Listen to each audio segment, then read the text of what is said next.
welcome to the Healthy Workplace Nudge. As you can see here, an apple is greater than a donut. So we're going to, at the very end, show you a few nudges. But what I want to start out and ask you, and by the way, that's a little infomercial. I want to ask you this, or imagine this. What is it like, or what would it be like to be able to bring your best self to work, and then at the end of the day, go home happier and healthier? Now, for me, that is the promise of workplace wellness. But as we know, the industry in general has fallen far short.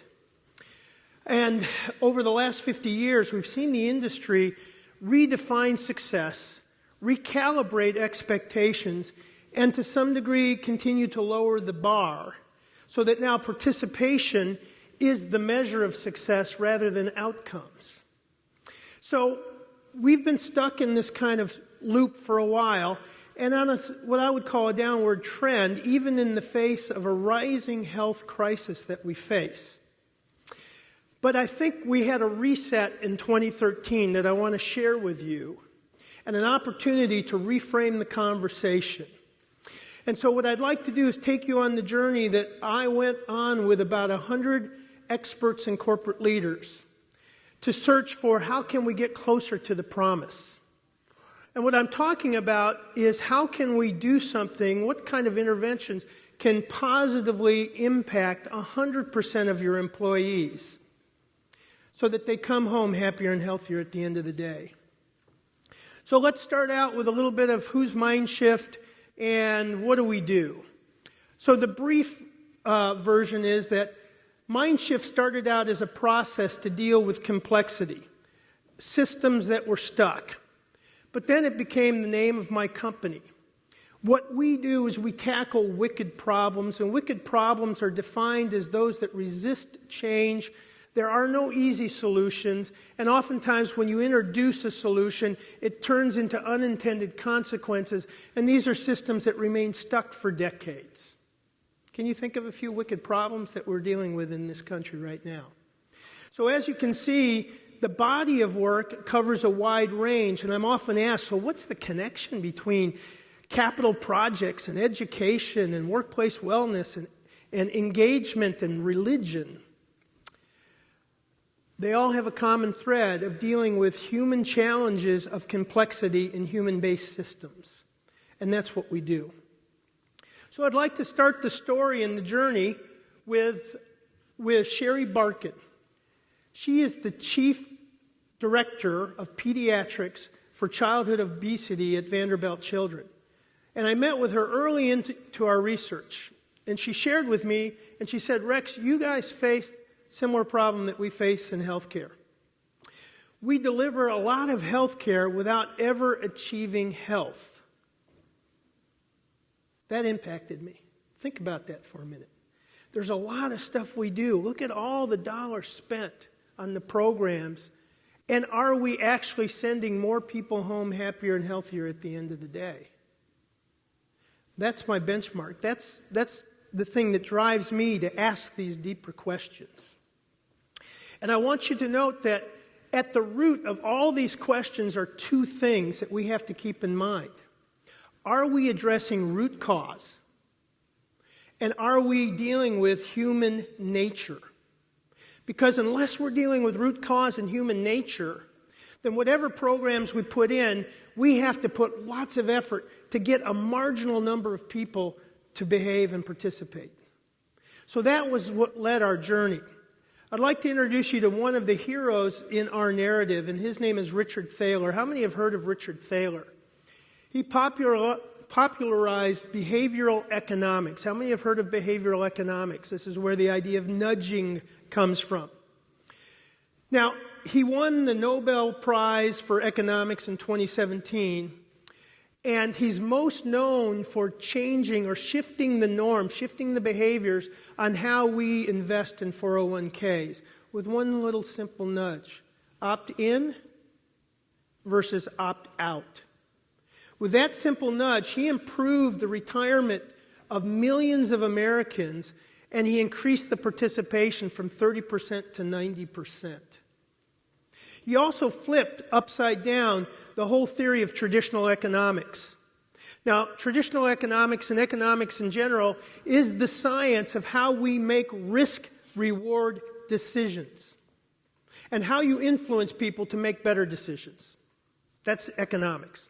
The traditional mode is that we are rational beings. It starts with that premise. We are rational.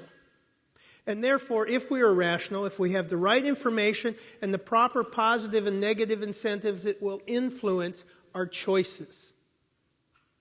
But how many live with somebody or work with somebody who tends not to always be rational or tends to be a little irrational at times? So behavioral economics recognized the obvious in the 60s, that we are irrational beings. But here's the aha, we're predictably irrational. And with that predictability, we can design nudges. And this gets into a little bit of brain science, and I wish I had time, but this is an aerobic session this afternoon. So we're going to be speeding through this. But it's fascinating, and it's very practical, and it's highly effective in getting behavior change, which is one of the root challenges. Now, the problem with traditional wellness programs is that they're all built on traditional economic theory. If we give you the right information and give you the proper incentives, you will make the right choice. It doesn't work that way. So, 2013, the reset year. Now, CBRE is a corporate real estate broker, a global broker. And in 2013, their new headquarters became the very first well-certified corporate space. And I covered this change management story in a previous book. However, the whole wellness side was just a footnote. It wasn't the main attraction. What attracted me and our interest is that over the next 18 months, 14,000 visitors came to see an office of 250 people. Now, they didn't come just to see a cool space, because we've all seen cool workplaces, but they wanted to know, how did this process and framework so powerfully transform your office and your company? They wanted to hear about that, and what they found with the building standard is it gave them a framework to ask the question and work, how do we live and work healthier together? And it's the first time in history that building science and medical science came together to create a measurably healthier building. So we came to see why everybody is coming. Is this just lightning in a bottle? Is there something more significant? And the journey that it led us on changed all of our understanding and paradigms about effective wellness programs. So we assembled a team, and my process brings lots of different stakeholders and diverse leaders together. We create what we consider to be some of the smartest adult playgrounds on the planet. And what we find is that when you bring people together, they have a common mission, and they play well together around serious topics, that amazing things come out. So we had 8 summits around the country over a 2-year period of time. And what we came up with, and what you see here is the very final summit. We call it our book barn raising summit. You got to come sometime, because we actually everybody creates their version of the book. And we visited multiple companies, positive outliers in manufacturing, high-tech, education, healthcare, the gamut, to see what are you doing significantly, and began to connect the dots between them on what is consistently working for you. So during this, halfway into this, this turned from research to a very personal project.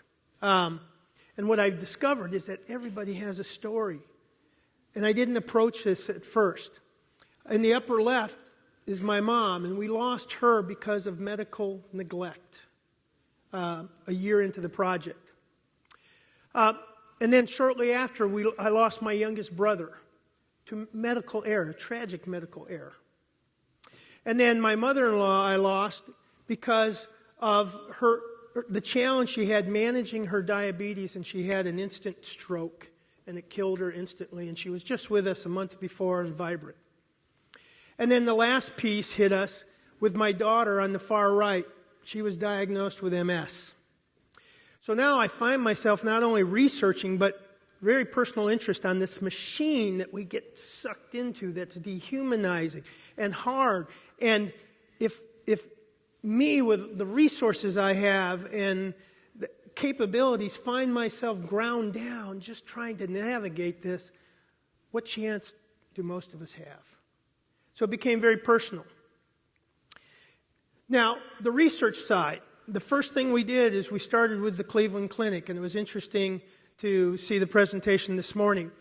I met with Dr. Roizen, who is the first chief wellness officer for a corporation in America, and he is the chief wellness officer in the Cleveland Clinic. My first meeting with him was so intense and so disturbing to me, I had to come back. And when I share with you the numbers, you will know why. And so the first question we had is that wellness is here to solve a problem. So let's figure out what's the problem. Now, Dr. Roizen shared that in 1984 was the tipping point for our nation. That's when, after 100 years, that the average person per capita, we started taking on 400 more calories a day. It's about 1.5 pounds a year. But to compound that, in the 1990s, we became an exceedingly sedentary culture. Schools, workplace. Now, that's created a burning platform issue, and it's called chronic disease. 50% of the population has some form of chronic disease. And it's rising at a 7% compounded rate. So all the work we're trying to do to fix health care, that isn't root cause. What's driving it is chronic disease. 70% of our population is either overweight or obese. Now, I've been doing work in education, and 20% of freshmen entering college are either overweight or obese. But when they leave, 40% are. We've set them up for life failure in just 4 years. So here's the implication. Right now, we spend 18% of our GDP on health costs. How many of you are math experts in this room? Great at math, okay? You're wellness experts, I understand that. So you're not math experts, but I'll help you out. 7% compounded means that within the next 10 to 15 years, that 18% GDP will go to 36% GDP. The $12,500 that companies spend on average per employee for benefits will go to $25,000. Your taxes will double. So if you want to talk about economic impact and social disruption, that's the picture Dr. Roizen painted for me. And I left for the very first time in my life feeling like we have an existential crisis as a nation. Now, then we flipped over to say, so let's look at the solution, wellness. Soren Matkey, who's the author of the RAND report, and I read the RAND report and I interviewed him, said, if the definition of wellness programs is that it improves the health and happiness of employees and lowers costs, they don't work. It's a definitive study, and we've got lots of studies that show that. And then when we went to the leading wellness expert at Johns Hopkins, they've got a great report on the 10 things you need to do to have an effective wellness program. And we buy into that because we did talk to companies that have very effective wellness programs. But when you look at it, I was at breakfast this morning with a person who said, boy, we're almost ready to go. It's just the CEO doesn't believe in wellness. Well, that's one of the pieces. And in this program, you have to have all 10 pieces. Robust change management. You have to change the environment. All these things. So I asked the author of the report, I said, wow, who's capable of doing this? His direct, exact words. Very, very, very, very few companies are capable of doing this. And I pushed him further. I said, so give me an estimate. He said less than 5%. So then I asked the question, well, what do the rest of us do? And that became the center of our research, is figuring out what the 95% do. The other thing we looked at are the true cost of wellness programs. How many have seen the number that Sherm's put out and others? It's about $700 per employee. How many have seen that number?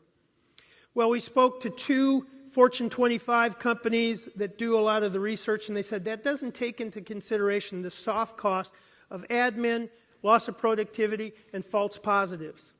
When you add that up, it's somewhere between $2,500 to $5,000 per employee every single year. How many have heard the number that $1 of investment gets you $3 in return? Okay? That's the most popular meme quoted. There's no research on it. Now, you can Google it and find 250,000 or more hits and articles from the Tribune to Sherm, but there's no original research. There's no source. And the organization that's claimed to be the source, I actually went to the global head of health and safety, and they said, we have no idea where this came up with. But think of it intuitively. If every company got $3 in return for every dollar they spent on wellness, wouldn't they be doubling down? But they're not. They're cutting cost. So now we said, okay, we've got a burning platform, and we've got a solution that doesn't work. Where do we go from here? Isn't this positive for you guys? So then we saw that, gee, we've got the cart before the horse, and we heard that this morning when we went to the Mayo Clinic and met with Dr. Ahmed Sood and had our summit there. He said it's stress is the real culprit. Stress is the killer. Because of stress, work is now the 5th leading cause of death. We've got the cart before the horse. It's the happiness that needs to come before the wellness. It doesn't matter how many steps you take, how you eat, or whether you meditate. If you're not a fit for your job and you have a bad relationship with your boss, it's killing you. Literally. So, the other thing that was a real aha for us, was these behaviors that are blamed for 80% of our health costs. Again, remember, root cause, human nature. So what do you think the key behaviors are to cope with stress? Why do they call it comfort food? Root cause, human nature. Now, what really opened our eyes to this is the research being done on trauma, post-traumatic stress, and kids that experience trauma and secondary trauma. And what they find is that these behaviors are the body's solution to deal with stress and trauma. So all the programs you have to try to get at the behavior, unless it's getting at the root, chronic stress or some form of trauma that has never been worked through, you're fighting against what the body wants to do naturally. This blew our minds. Took us in a whole new direction. So the 95% solution. We used the domino nudge theory. And there's a great video on YouTube that I would recommend you see. The power of lining up the different interventions, but starting with the easiest one first, and then lining it up so that at the end you've got culture and you flip the leadership. The reason we didn't put leadership first is that's the hardest one to get and to keep consistent. Where you have good leadership, it's great. But too often what happens is you create a sandcastle that when that leader goes or the economy dips, everything gets washed away and you're back to ground zero. So we wanted to create a solution that even if you're not in a position of leadership and authority, you could still transform your organization through lots of nudges. And we saw earlier today the power of these micro interventions. That's the same thing as a nudge. So let's talk about 3 of them. The first one are the nudges. These cost you nothing. Okay, this is a Google Micro Kitchen. Now notice the refrigerator. Notice the top half, the glass is clear, right? The bottom, it's frosted. So when you're thirsty or hungry, unless you're really looking for the Snickers bar or the Coke, you'll go and take something that's eye level, appealing, and clear. Your brain works that way. Now, if you really want the Coke, we're not dictatorial. It's down at the bottom, but you can see the bottom, these little fuzzy outlines of red and green and things like that. Fascinating. Google did a fascinating behavioral economics experiment with M&Ms. And you'll have to read the book to hear the rest of that. My favorite intervention, or my favorite nudge, is the company that put a full-scale mirror next to a vending machine. Love that nudge. So the second part is the environment, the physical environment. We spend 90% of our lives in some form of built environment. And up until 2013, we're now just beginning to understand how much the physical environment we are in impacts our cognition, the way we feel, our energy levels, the CO2 level in here. Those of you who are falling asleep right now, I'm going to blame it on the CO2 levels right now. The light that's in my eyes, that's going to affect how I sleep tonight because of my circadian optic nerve. This can have a tremendous negative or positive impact on us, and we're just beginning to learn how to do that. All these different systems of the body are affected by the environment. The chairs you're sitting on are hurting you right now. So the third part, stress, or the brain. We have the ability to design environments to reduce the level of stress in three key areas. The first is job design. Okay? So if you look at the factors of stress, there's two axes. One is cognitive load, high or low. The other is autonomy, high autonomy or low autonomy. There's such thing as positive stress. What I do is positive stress. High cognitive load, but lots of discretion and creativity to do it. A call center person has high cognitive stress, but low autonomy, high burnout. So that's one area we can look at. The second are the friction points in the workplace. Things like technology working, being able to access files, privacy, the ability to focus and do focus work. All those things build up, and they create stress that builds up throughout the day and makes it hard to sleep. The second area that takes more work is the culture. Is it a safe culture? Can you bring your best self to work? And the shadow cultures, we need to learn and help our companies and our organization understand that all the good intentions of strategy confront what we call a shadow culture that doesn't want to change. And we have to help flush out what that shadow culture is and help change it. So here's the good news. Those three interventions cost less than providing a cup of coffee for your employees or providing coffee for your employees for a year. One-time cost. Affects 100% of people. No programs to try to get people to jump through hoops, show up at events. Positive health outcomes for 100% of your work population. And you're shifting behavior through nudges. And you're reducing stress by looking at job design and looking at making SharePoint easier to work with. For God's sake, right? So I want to leave you with this, and you can email me and I'll send you these. I want you to go out and begin to do your own nudge audits.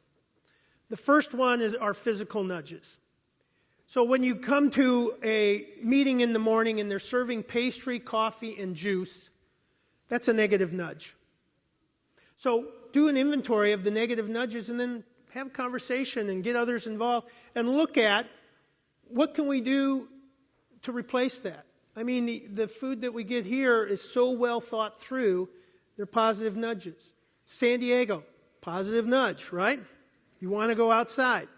But also now look at the stress points, the friction points as well, and that's the other nudge. So I want to thank you for this little aerobic exercise we've done. These 20-minute presentations are like speed dating.